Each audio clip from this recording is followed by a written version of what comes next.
makan mi goreng, berjela-jela mi goreng. Mana segi adab kawan-kawan pula teringin keming kita. Jadi kalau nak makan ming itu tutup kamera. Tutup kamera. InsyaAllah. Jadi tak ada halangan lah kita di dalam mengaji ni tidak terganggu. Yang terganggunya pastikan setiap kita mengaji online ni mic kita tu dia dekat apa nama ni mic dengan kamera. Kamera tu boleh buka, siapa yang nak buka, tapi dianjurkan buka. InsyaAllah kita berdepan. Berdepan ni lain dengan kita bercakap, dengar suara. Berdepan ni seolah-olah kita di kelas, seolah-olah di masjid, seolah-olah di surau. Maknanya dianjurkan kita berdepan, di dalam kita talaqi, di dalam kita mengaji dulu tak.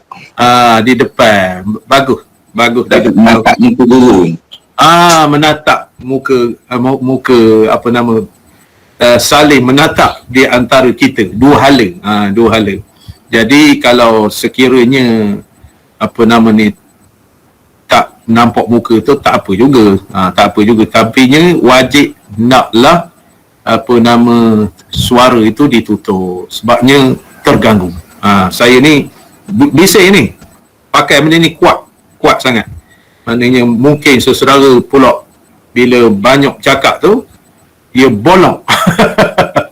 Dia bolong, tak dengar apa gitu gini. Jadi pastikan button yang berkenaan iaitu kamera dengan suara mic.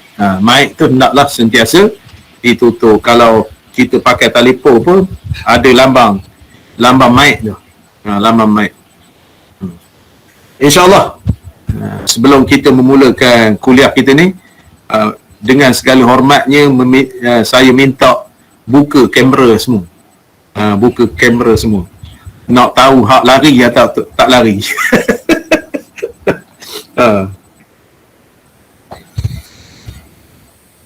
Bismillah.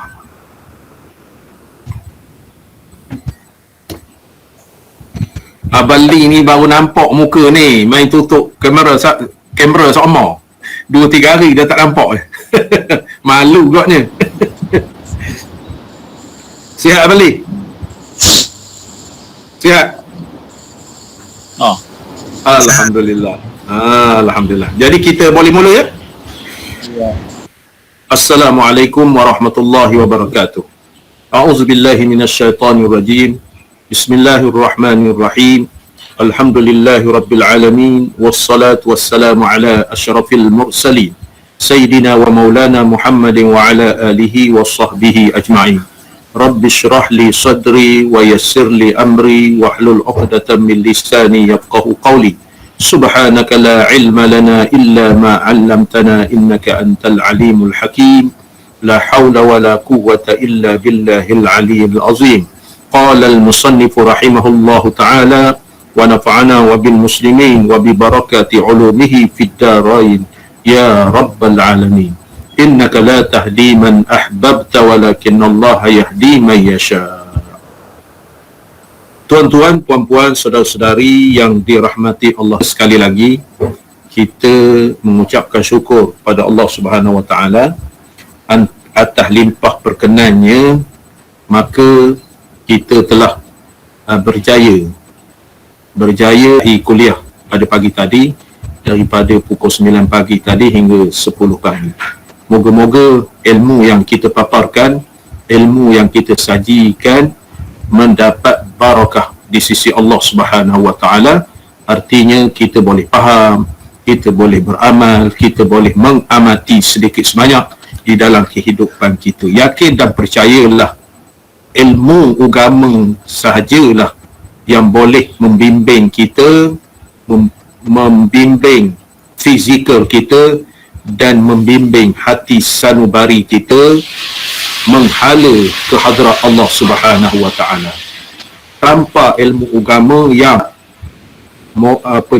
kehidupan kita akan terumbang-ambing sepertilah kita di lautan, samudra lautan Jadi alhamdulillah kita bersyukur pada Allah taala berpeluang menyertai pengajian ilmu sedikit sebanyak, mendapat ilmu yang baru, mendapat menjalani liku-liku kehidupan kita insya-Allah. Jadi muka surat kitab fiqh manhaji, muka surat 1904. Muka surat 190 yang ke-8. Jilid yang ke-8. Muka surat 1904. Kita berbicara kisah implikasi kepada kesalahan kesal. Kita belajar di dalam bab kehakiman syariah. Kita belajar lawyer ataupun hakim. Belajar lawyer ataupun hakim di dalam tajuk hukum-hukum murtad. Sedikit sebanyak kita tahu berkenaan dengan undang-undang murtad. Sekiranya tuan-tuan beli buku ni, beli mahal buku ni. Qanun Jinayah Syar'iyah. Saya beli hari tu RM65 hak jawi. Bagus, maknanya di dalam kitab kita ni, fiqh manhaji ni, dirujuk kepada Qanun Jinayah Syar'iyah yang dikarang oleh Allahyarham Haji Sa'id bin Haji Ibrahim, bekas mufti Sabah. Ada buku ni, dia ada versi Rumi dan versi Jawi. Jadi kalau kita berkenaan dengan kehakiman, eloklah kiranya kita baca bersama di dalam kitab ini. Di dalam kitab ini yang membahaskan berkenaan dengan realiti penghakiman syarak, penghakiman syariah ataupun hakim syar'i. Hakim syar'i. Jadi kalau tuan-tuan nak merujuk di dalam buku ini, maka tajuk kita ini, rujuklah di dalam tajuk murtad ini, muka surat pasal yang ke-6, muka surat 137. Pasal yang ke-6 137 sampailah muka surat 148. 148. Pasal yang ke-7 buruh. Kita buruh dah bincang dah. Jadi murtad tajuk 48. Bolehlah rujuk. Nak tanya tuan-tuan ni, ada buku ni? Ada. Buku qanun, buku undang-undang. Ada? Tak ada? Itu Ustaz Saifuddin tu. Rumi ya, Ustaz? Buku Rumi. Buku Rumi. Berapa ringgit? Berapa ringgit? Baru lagi beli, tak ingat berapa harga. Rasanya hak Rumi tu murah sikit dah. Hak saya ni Jawi. Kita boleh rujuk. Muka surat sama dengan Ustaz? 137 bukan? Buka mic. Sama? Pasal ke-6 bab murtad 117. Kalau Rumi 117. 117, Jawi 137.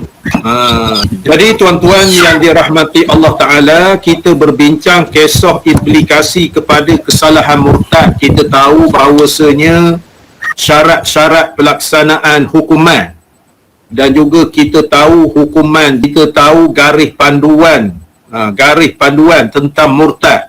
Kita tahu amaran syarak berjaga-jaga daripada terjatuh ke lembah kemurtadan.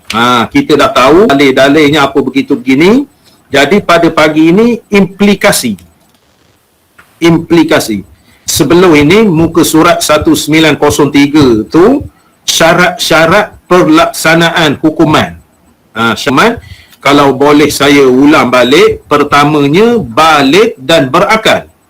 Yang keduanya wajib diminta supaya bertaubat dulu. Wajib diminta bertaubat, artinya dalam pemerintahan kita, dalam kerajaan. Lepas tu yang ketiganya confirm pengakuan dia ni murtad, artinya ikrar, pengesahan. Tak boleh wakil-wakil, tak boleh. Naklah disahkan oleh orang yang murtad itu sendiri. Jadi berdasarkan syarat-syarat pelaksanaan hukuman itu, pada pagi ini insya-Allah kita berbincang berkenaan dengan implikasi kesalahan murtad. Apakah kesannya apabila seorang telah disahkan murtad? Maknanya dari segi mahkamah. Jadi berkenaan dengan murtad ni, sekiranya pelaksanaan itu dia oleh kerajaan Islam, dia nak adalah step-step dia, serta enggan bertaubat. Kalau dia bertaubat, habis lupus kira lah. Bertaubat lupus kira. Kesalahan ini membabitkan beberapa implikasi. Kesan penting selain yang dinyatakan sebelum ini. Implikasi tersebut adalah seperti berikut. Selain daripada hukuman mati, kita dah tahu dah orang yang murtad ini dia itu begini. Lepas itu syarah ke dia, kaunselor yang bertauliah, artinya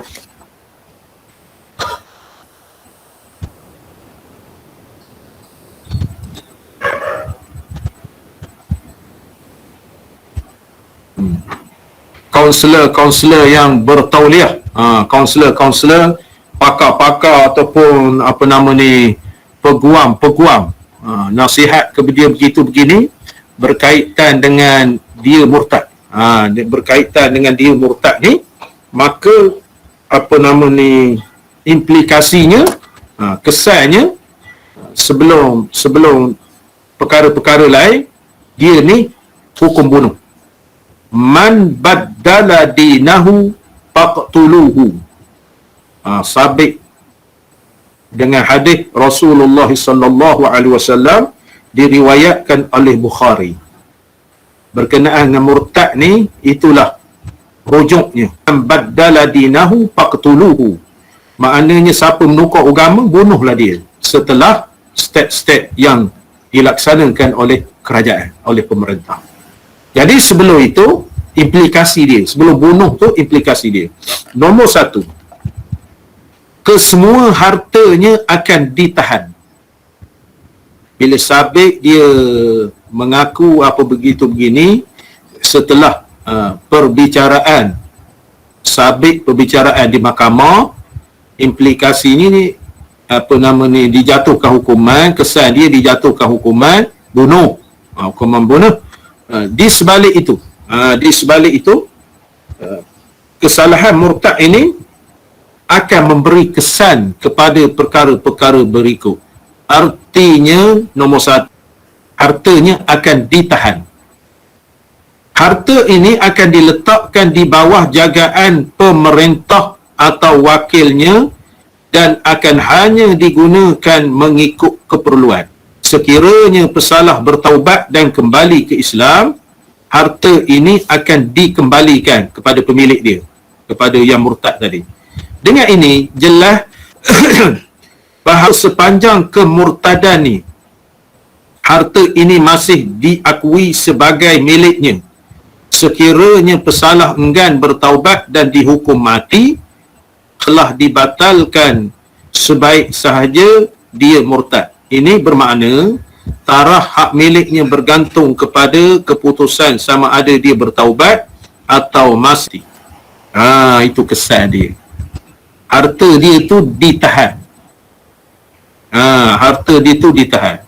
Maksudnya harta dia itu ditahan oleh kerajaan. Oleh kerajaan ataupun naib kepada al-hukumah. Naibul hukumah, makna wakil kerajaan.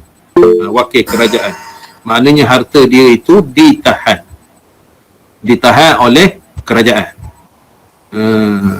Sebab apa tak boleh bagi kepada waris-waris dia? Sebab apa tak boleh bagi ke waris dia? Bagikan dia tu bukan Islam. Maknanya dia ni dari sudut Dia ni bukan Islam dah murtad dah. Jadi kerajaan menahan harta dia itu, mudah-mudahan dia ni kembali bertaubat, masuk Islam semula, maka harta dia itu dikembalikan. Itu ditahan dulu tu. Ditahan dulu tu. Jadi maknanya harta alih dengan harta tak alih, ketika dia murtad ini dipegang oleh kerajaan. Moga-moga sebelum dijatuhkan hukuman bunuh, setelah dia disuruh bertaubat, dia tak nak bertaubat juga, dinasihat apa begitu begini, dijatuh hari akhir. Sampai hari akhir, apa nama ni, dia ni nak dijatuhkan hukuman bunuh, tiba-tiba dia bertaubat, saya bertaubat, bersyahadah apa begitu begini, maka serta merta hukuman bunuh itu ditarik balik. Hukuman bunuh itu ditarik balik. Itu sebab itu ditahan oleh kerajaan. Itu dia. Yang kedua, kesemua urusan akad sivilnya seperti jual beli, anugerah, gadaian dan sebagainya sebagai murtad menggugurkan segala kelayakannya. Makna orang yang kafir ni tak boleh berakad-akad. Tak boleh berakad-akad maksudnya. Makna berkenaan dengan jual beli apa gitu begini. Berkenaan dengan jual beli ni, kelayakan dia tergugur. Boleh dia beli, tapi beli dengan secara kafir.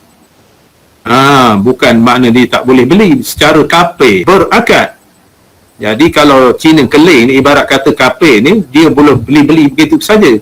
Jadi kita syarat jual beli ni ada setengah perkara itu disyaratkan akad.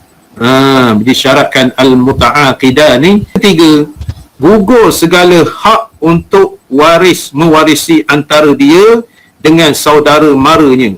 Sekiranya salah seorang saudaranya mati ketika tempoh murtad itu, dia tak boleh berhak mengambil pusaka. Sebab dia tidak Islam dah. Walaupun pada dasarnya dia disenaraikan sebagai pewaris. Ini berpandukan sabda Rasulullah sallallahu alaihi wasallam, la yarisul muslimul kafira walal kafirul muslima. Seorang muslim itu tidak boleh mewarisi pusaka orang kafir, dan orang kafir tidak orang muslim. Al-Bukhari.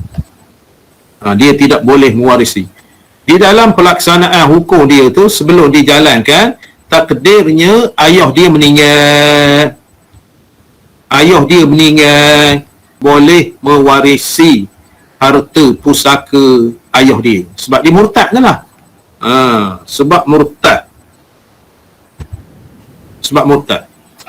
Jadi persoalannya, ayah dia madaan murtad sebelum dihukum bunuh. Lepas itu ayah dia mati tu ada harta pusaka.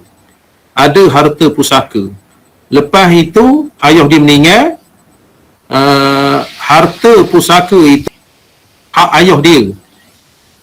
Sebelum dia dihukum bunuh, sebab dia murtad, dia bersyahadah semula. Dia bersyahadah semula, masuk Islam semula, tak taubat semula, bersyahadah semula. Lepas itu dia masuk Islam lah maknanya. Apakah status harta ayah dia tadi? Siapa boleh jawab?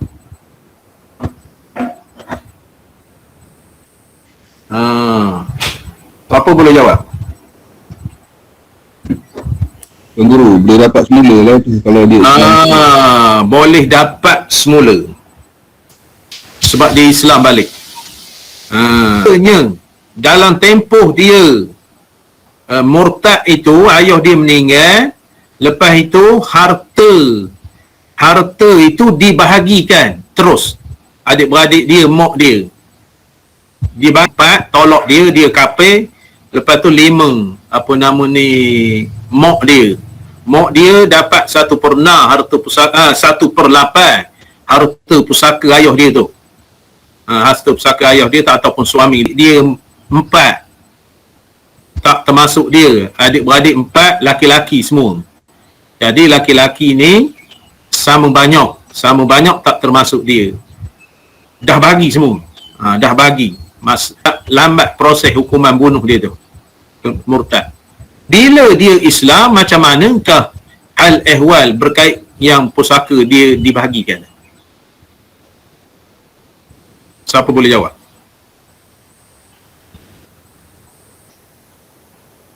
Faham? Dia ni mati, ayah dia mati, dia ni belum dia laksanakan hukuman murtad ni. Jadi ayah dia mati, maka adik-beradik terus membagi pusaka, tak termasuk dia sebab dia murtad, kafir. Jadi bagi ke mak dia 1/8 sebab mak dia tak ada anak. Lepas tu adik-beradik dia tu lelaki 4. Kalau masuk dia tu, tapi tak masuk. Kalau masuk dia tu 5. Jadinya harta tersebut dibagi 4 sama banyak. Makna harta ayah dia tu tak masuk nama senarai dia tu sebab dia kafir. Persoalan dia, sebulan berlalu, dekat-dekat nak laksanakan hukuman bunuh dia ni, hukuman bunuh kerana murtad, maka dia Islam semula. Sedih sangat begitu begini. Dia memikirkan diberi taufik hidayah oleh Allah Ta'ala. Dia orang kata putus akal. Sebab dia murtad terputus akal, tiba-tiba dia diberi taufik hidayah oleh Allah masuk Islam, itu dah dibagi. Jadi persoalan dia, hak nombor 5 ni, hak murtad ni, bagaimanakah hal ehwal berkait dengan harta yang dibahagikan tersebut? Dia tak dapat Ustaz sebab masa ayah dia meninggal tu dia murtad, dia bukan Islam. Ayah dia meninggal, dia murtad. Lepas itu dia masuk Islam pula. Maknanya dia murtad. Jadi bila dia murtad ni, makna dia bukan Islam. Bukan Islam. Lepas itu dia masuk Islam semula. Masuk Islam semula, dia waris serta-merta. Dia macam gini. Seorang yang mengetahui, dia khabar janggut Nabi tu macam kambing. Macam kambing. Dia murtad tu. Kalau dia murtad, dia mati tak boleh mewarisi. Faham? Jadi oleh kerana itu dia mengucap, tersalah gitu gini. Dia mengucap masa dia khabar ke janggut Rasulullah tu kambing, dalam keadaan dia tahu ayah dia meninggal. Ayah dia meninggal. Jadi dia bersyahadah semula. Bersyahadah semula, istighfar semula. Adakah harta ayah dia tu tak dapat ke dia? Dapat Ustaz. Dapat ke tak dapat? Dapat Ustaz. Dapat Ustaz. Bagi 5 tu. Itu nak kabarkan perbezaannya tu.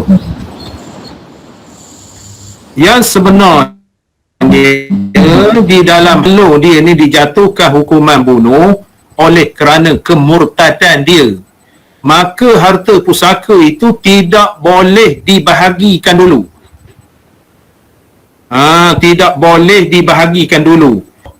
Mak dia tu mengandung. Jadi harta itu tawakuf dulu di dalam pembahagian pusaka. Faham?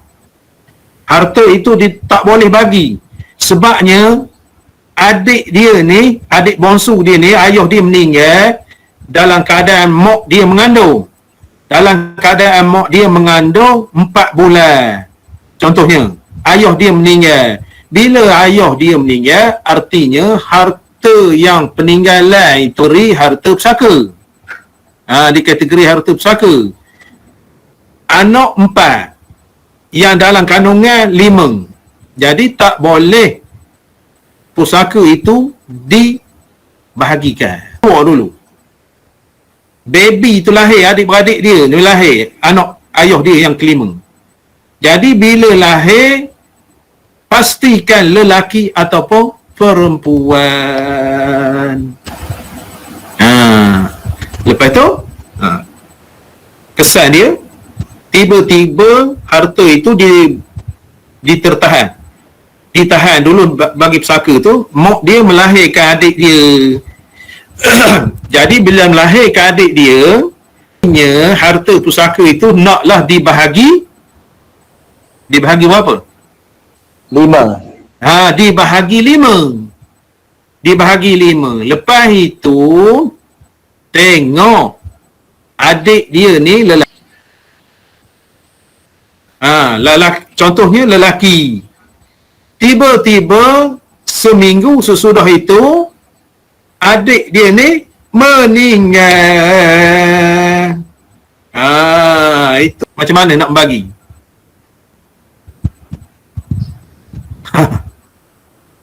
Meninggal.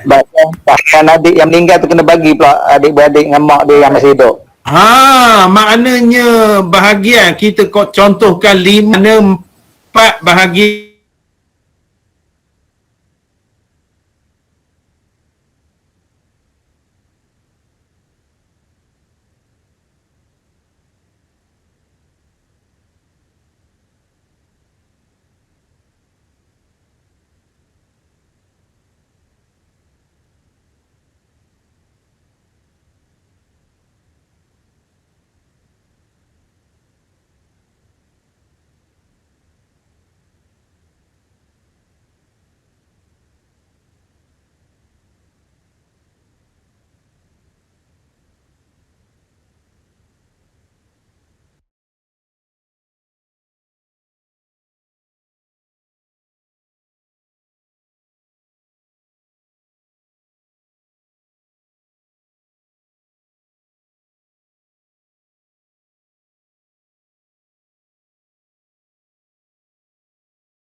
Dan tidak ada anak. Itulah berkenaan dengan harta pusaka hak murtad ini ditawakufkan dulu. Ditawakufkan dulu. Sehingga dia mungkin dia bertaubat.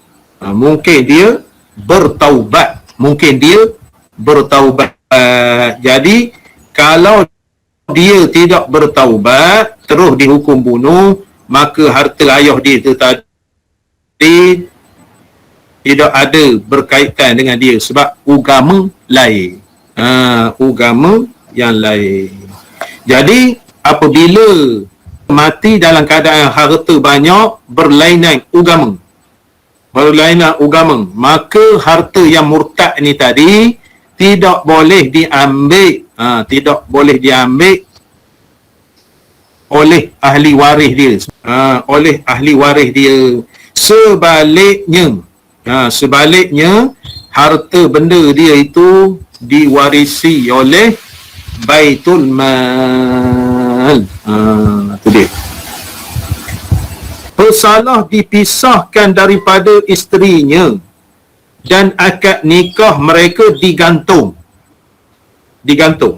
Sekiranya persalah bertaubat dan kembali memeluk Islam dalam tempoh edah. Serupa juga orang kafir, salah satunya dia masuk Islam. Orang kafir masuk Islam. Laki dia masuk Islam.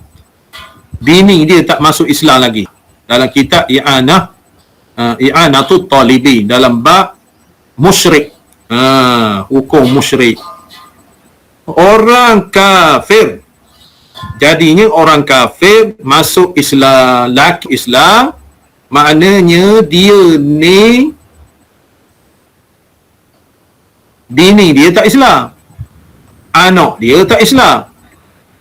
Jadi oleh kerana itu, apakah status pernikahan dia tu dulu? Contohnya dalam kitab I'anah tersebut, apakah status ketika salah seorang memeluk Islam? Maknanya ditunggu di dalam masa iddah. Makna suami Islam ditunggu masa iddah. Dalam masa iddah 3 kali suci. Sekiranya isteri itu enggan memeluk Islam di dalam 3 kali suci itu, sang isterinya terbatallah terbatallah perkahwinan mereka itu. Terbatal perkahwinan mereka itu.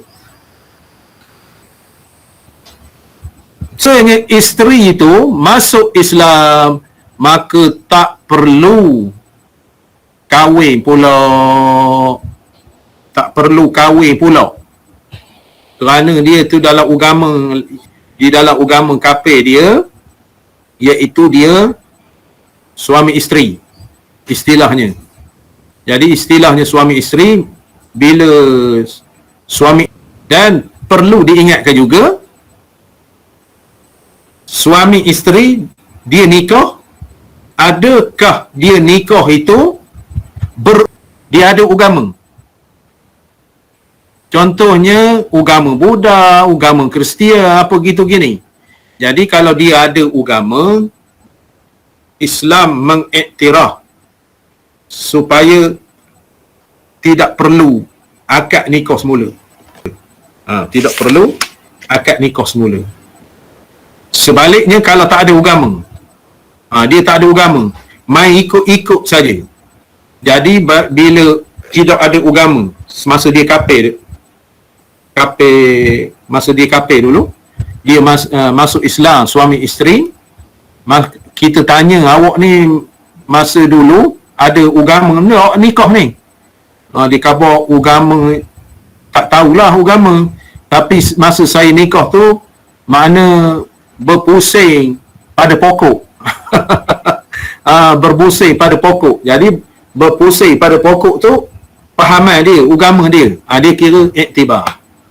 Tapi kalau dia kata tak tahulah agama, tiba-tiba ikut saja, maka naklah diakad semula ketika dia ketika dia Islam. Itu. Jadi kalau sekiranya murtad itu tak tempoh iddah. Sekiranya dia memeluk Islam, okeylah. Isterinya boleh kembali tanpa akad baru. Di sini jelas akad asal masih sah. Sekira pesalah tidak bertaubat dalam iddah, akad nikah terbatal. Dengan ini jelas akad terbatal sebaik saja pesalah murtad.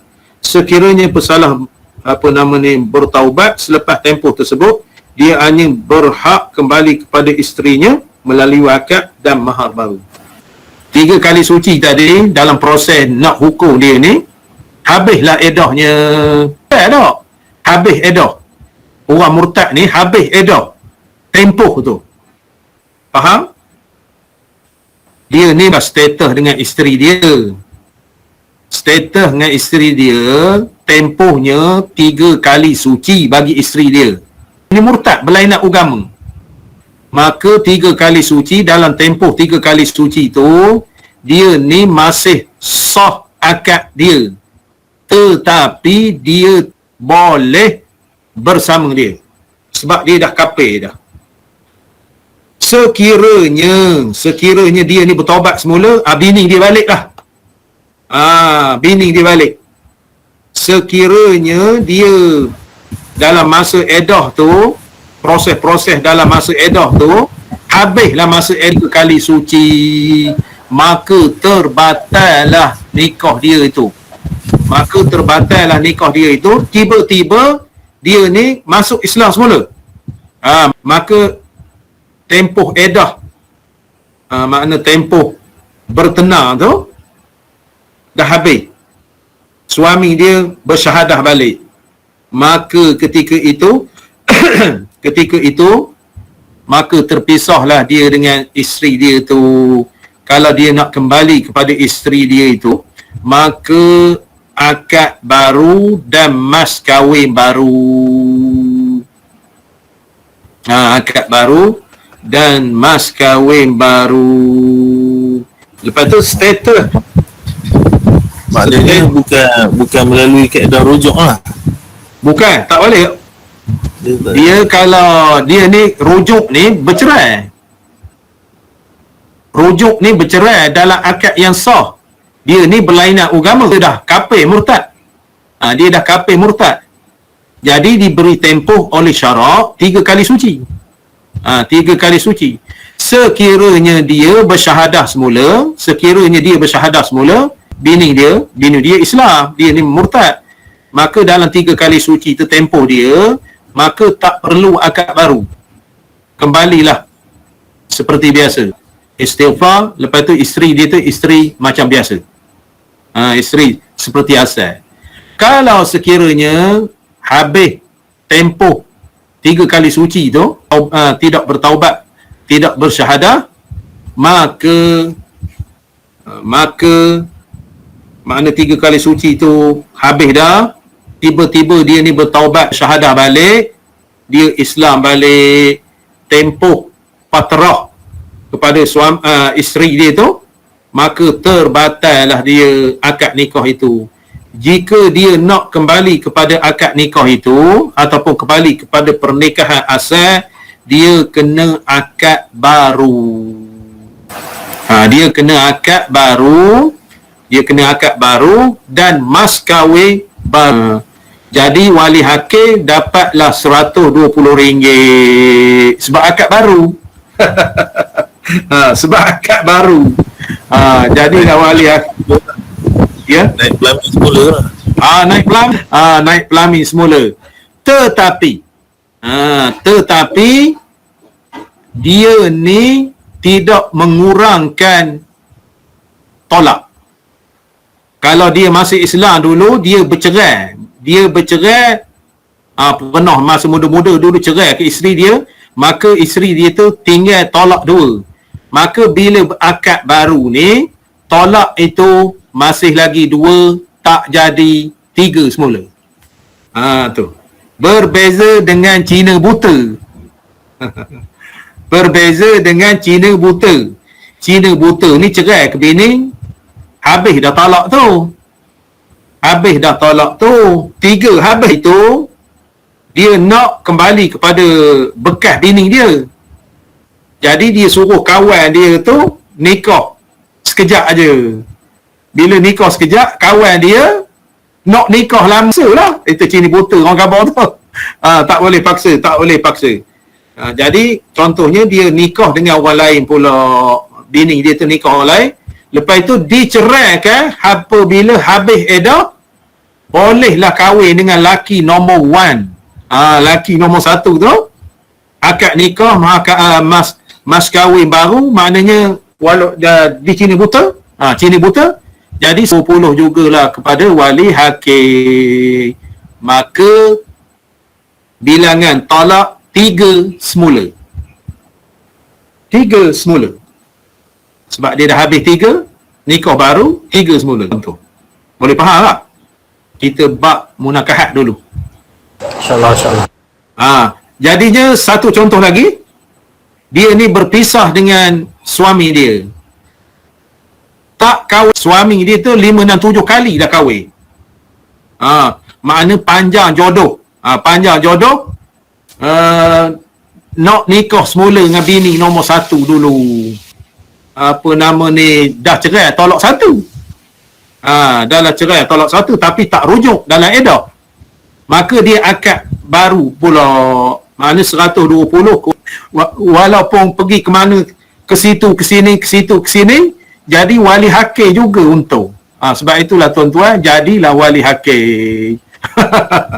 Jadi dia dah tolak 1, 3, 4 akad baru, mas kahwin baru, tolak dia tinggal 2. Dengan syarat bini dia itu tidak nikah selain daripada bercerai. Tak nikah dah, walaupun Maknanya isteri dia tak nikah dengan orang lain dulu. Tak nikah dengan orang lain dulu. Mana dia menjanda 4-5 tahun, tak nikah. Sekiranya dia nikah dengan orang lain, ada nikah dengan laki nombor 1 tu dulu, nak kembali ke cinta berputik semula, dia dah nikah dengan orang laki-laki, mati pula, dia akad baru. Bila akad baru diselangi dengan nikah dengan orang lain, maka tolak itu jadi 3 balik. Berbelik-belik masalahnya. Itu beza. Jadi tuan-tuan nak jadi wali hakim ni, fahamlah masalah dia. Muduganya saya keluarkan masalah. Keluarkan masalah tu dia boleh faham tak? Kalau dia boleh faham makna hukum kategori macam itu, mana dia layaklah jadi wali hakim dan dia faham berkait dengan munakahat. Jadi wali hakim ni bukan sekadar saing borak je dah. Dia mesti faham berkait dengan munakahat. Kadang-kadang dulu masa saya jadi qadi dulu, panel temu duga tu kadang-kadang saya pancing kan wali hakim ni. Saya kata, Haji, minta maaf nak tanya, Haji ni pak kedainya dilantik jadi wali hakim. Lepas itu pukul 3 pagi orang datang ke rumah nak nikah, sedangkan borang itu tak ada. Dia ada di pejabat kadi. Hari Isnin ni baru ambil. Macam manakah Haji ni boleh nikah ke ataupun tak boleh nikah? Bolehlah nikah, saya wali hakim. Hak itu kosong markah. Itu prosedur dia.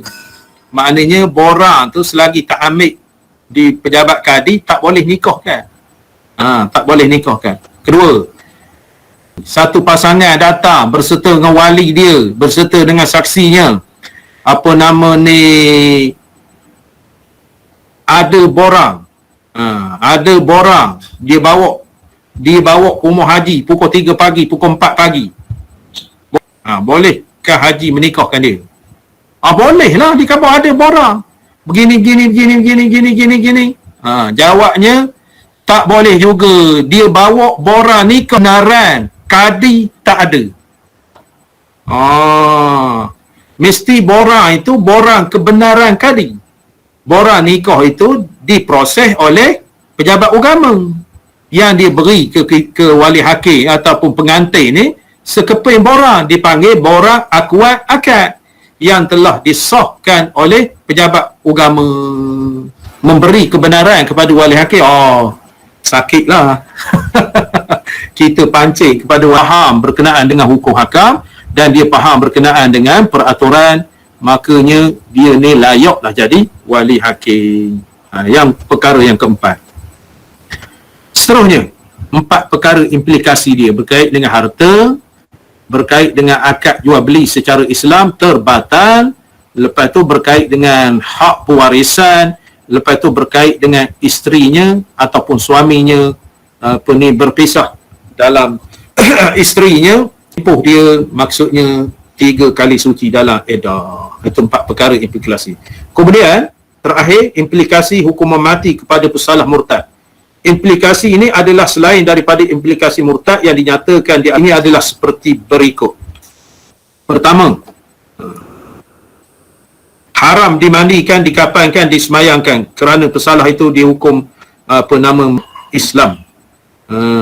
Sedangkan jenazah yang dimandikan, dikafankan, disemayangkan, jenazah yang tunduk akur kepada hukum Islam. Yartadid minkum an dini fayamut wa huwa kafirun. Sesiapa yang mati di antara kamu murtad, mana dia ni terkeluar daripada agama Islam. Al-Baqarah ayat 217.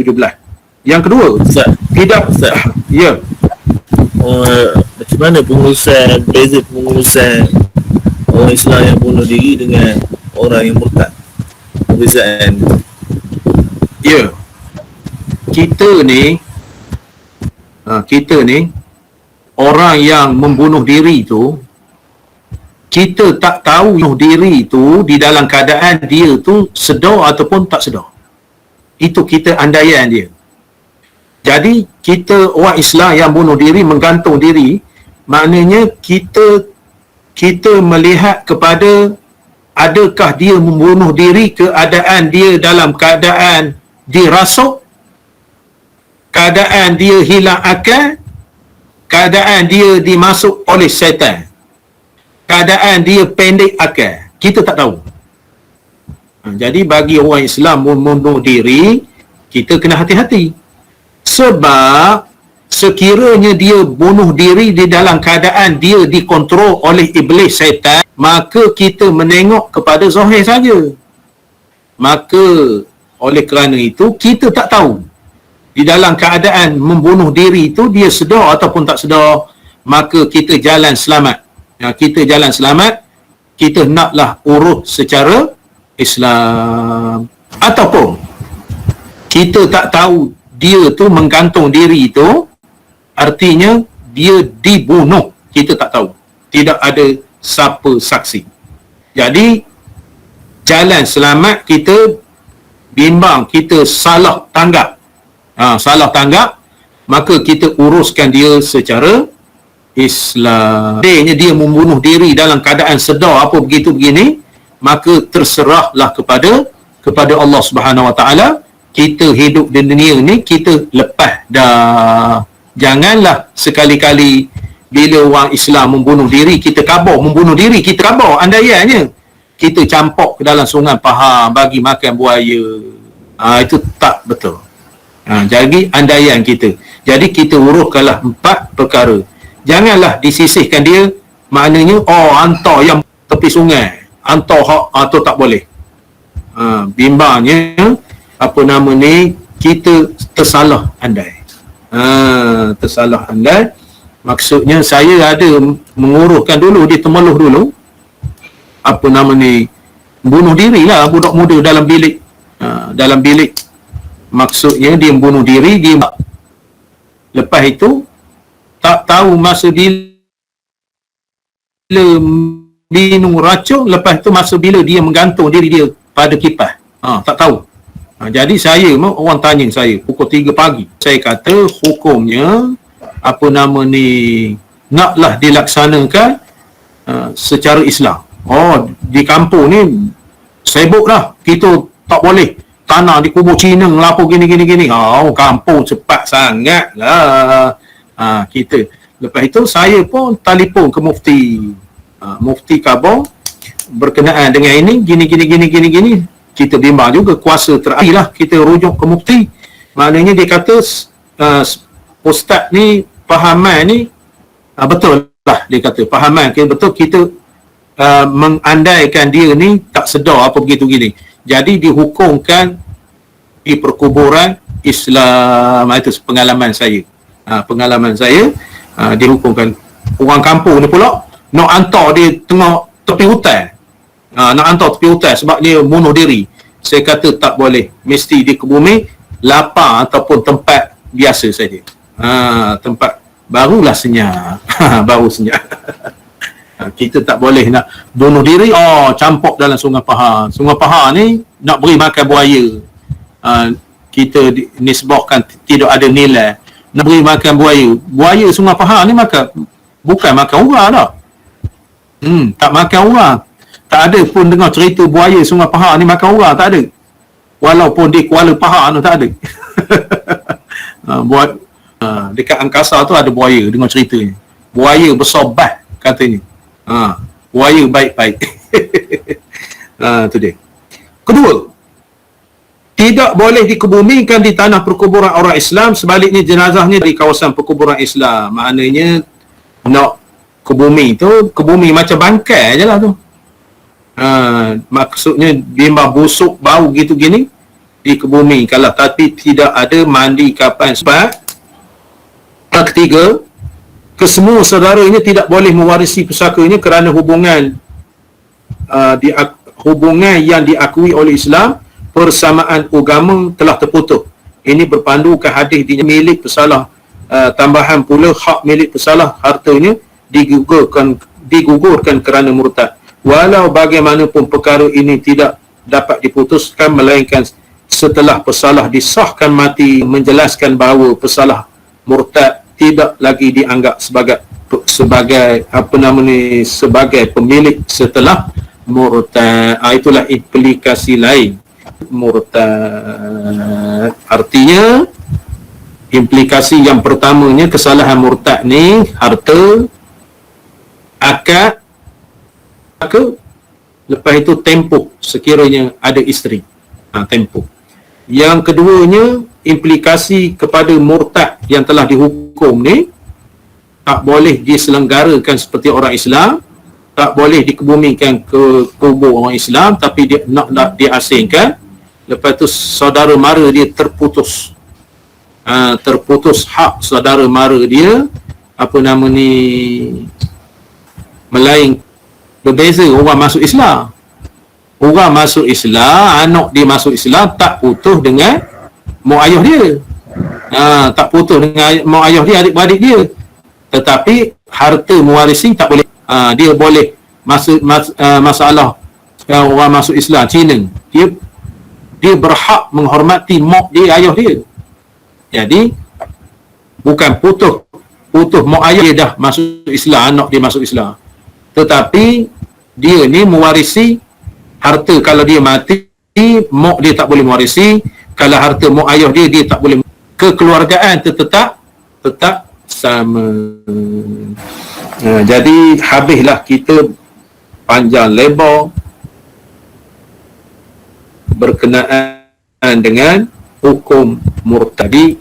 Kita boleh fahamkan bahawanya implikasi terhadap kesalahan murtad ni amat besar. Amat besar. Dan mengakibatkan seseorang itu dijatuhkan hukuman mati.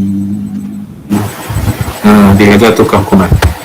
Nak tanya, berapakah implikasi yang dipaparkan oleh agama kita terhadap orang murtad?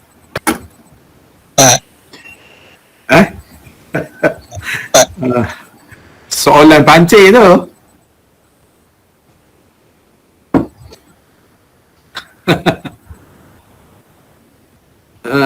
Terdapat implikasi kepada orang yang murtad.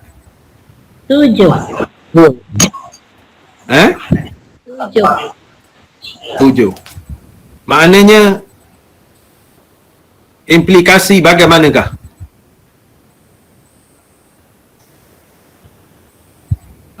Kategori dia. Ada dua tu implikasi tu. Implikasinya ada dua. Nombor satu? Pecahan dia tu. Nombor satu? Implikasi kepada kesalahan murtad dengan implikasi hukuman mati. Ya, tepat. Implikasi itu ada dua kepada orang murtad ni. Pertama, implikasi kepada kesalahan. Yang kedua, implikasi kepada hukuman mati.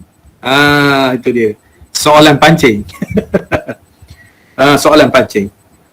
Apakah dalil yang menyatakan orang murtad ni dan waris dia murtad tidak boleh mewarisi harta pusaka? Apakah dalil dia?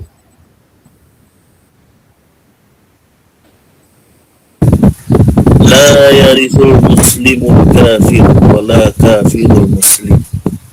Itu dalil dia. Mana mewarisi harta, sama ada pihak murtad ataupun keluarga dia tak boleh. Itulah dalilnya.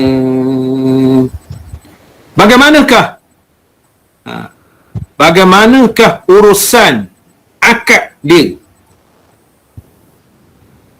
Urusan akad Terbatal lah, Ustaz. terbatas sebab dia bukan Islam. Bukan Islam, dah kafir. Itu dia. Maknanya bagaimanakah disabitkan kesalahan murtad ni? Bagaimanakah masalah harta dia? Kedudukan harta dia digantung sementara tempoh dia. Dia gantung sementara hartanya. harta dia itu adakah bagi ke Baitul Mal, bagi ke kerajaan?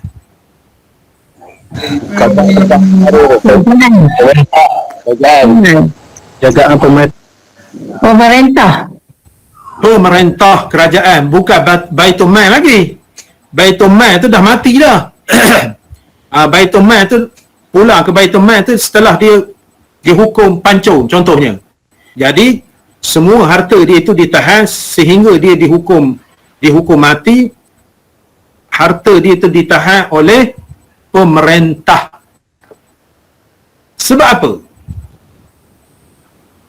Sebab apa? Sebab kemungkinan setelah ditunjuk, dia akan kembali kepada jalan Allah semula. Bertaubat.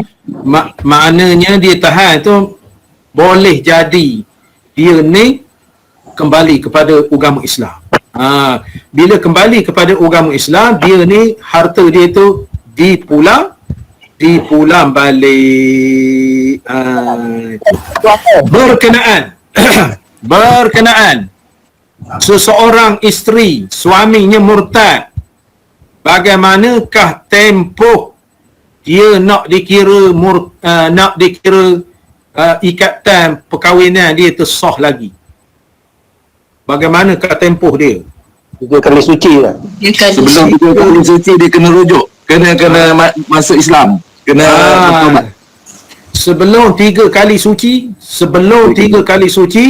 sekiranya dia bertaubat, bersyahadah semua, kembalilah ke isteri dia tu seperti biasa. Apakah tajuk orang kafir? Orang kafir masuk Islam maknanya tak diakad baru sekiranya di dalam kafir dia tu dia beragama. Apakah tajuk dalam kitab?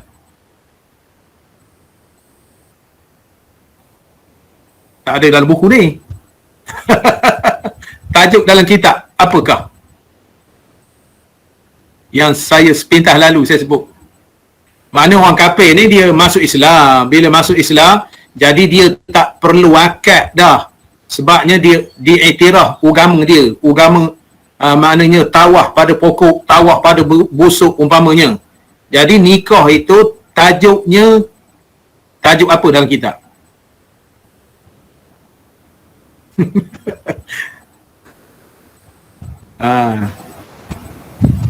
Tajuk apa? Walaupun tidak ada berkait dengan ini, saya contohkan tadi. Tajuk apa?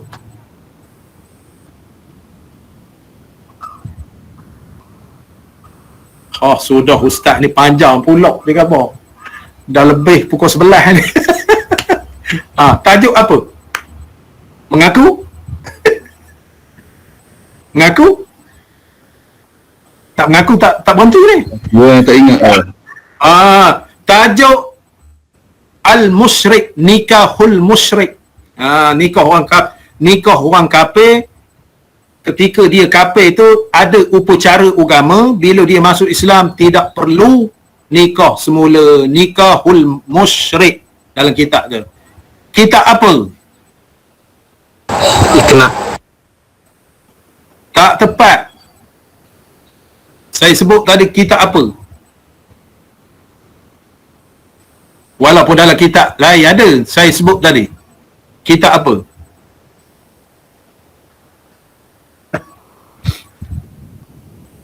Kitab apa? Last ni. Kitab apa? Perkataan dia sebutir je nama kitab tu. Tak ingat. Tak ingat. Rukun. Dok, nama kitab. Nama kita. Nama kitab saya sebut tadi. Tak ingat Ustaz. Tak ingat. Maknanya saya sebut ni tuan-tuan kena catat. Jadi saya tanya balik. Kitab I'anah. Kitab I'anah di bawah tajuk Nikahul Musyrik. Nama panjang I'anah ni apa dia? Tak ada sebut lebih. Saya sebut I'anah talibi. I'anatut talibin. Berapa jilid kitabnya? Agak-agak hentar saja. Berapa jilid kitabnya? Berapa jilid? 3 ya. 3 kurang tepat. 5. Ya? 4 jilid kitabnya. Wallahu a'lam. Kita telah berbicara kisah implikasi kepada kesalahan murtad, implikasi kepada hukuman murtad bagi tersalah murtad, dan habislah kita di bawah tajuk murtad daripada muka surat 1900 sampai kepada 1906. InsyaAllah jika dipanjangkan umur oleh Allah Subhanahu Wa Taala, kita bertemu lagi di minggu hadapan di dalam tajuk hukuman meninggalkan sembahyang. Ada hukum meninggalkan sembahyang di bawah tajuk tarikus solah. Di dalam kitab fiqh di dalam tajuk tarikus solah. Di dalam kitab apa nama ni, kitab Iqna, di dalam kitab Fathul Mu'in, di dalam kitab I'anatu Talibi, berkenaan dengan hukum orang yang meninggalkan solat. Maknanya bukan main-main lah hukumnya di dalam meninggalkan solat ini. InsyaAllah kita akan berbicara berkenaan dengan ini, muka surat 1907 insyaAllah. Jadi aqulu qawli hadha wa astaghfirullah li wa lakum. Wassalamualaikum warahmatullahi wabarakatuh. أعوذ بالله من الشيطان الرجيم بسم الله الرحمن الرحيم الحمد لله رب العالمين والصلاة والسلام على أشرف المرسلين وعلى آله وصحبه أجمعين اللهم افتح علينا فتوح العارفين وفقهنا في الدين واجعلنا من العلماء العاملين والملائكة المقربين ربنا آتنا في الدنيا حسنة وفي الآخرة حسنة وقنا عذاب النار وصلى الله على سيدنا محمد وعلى آله وصحبه وسلم walhamdulillahi rabbil alamin. InsyaAllah mudah-mudahan kita dikurniakan ilmu memberi manfaat oleh Allah Subhanahu wa taala. Wallahu a'lam. Terima kasih semua.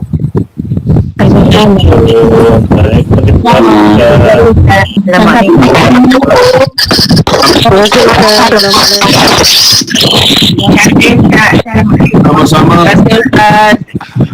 Sama-sama. Sama-sama. Sama-sama. Barakallahu fiikum.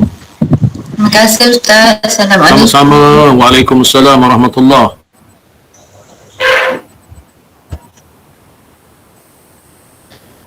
Terima kasih Ustaz. Assalamualaikum. Sama-sama. Waalaikumsalam warahmatullahi. Assalamualaikum Ustaz. Terima kasih banyak. Waalaikumsalam warahmatullahi. Terima kasih.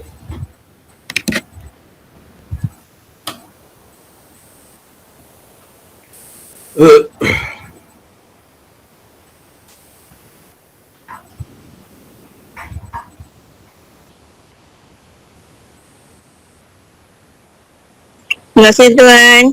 Assalamualaikum. Sama-sama tu. Terima kasih banyak-banyak. Ya Tuan. Mengurustiakan saban minggu. Terima kasih banyak-banyak. Sama-sama Tuan, insyaAllah. Amin. Barakallah. Terima kasih Ustaz. Sama-sama.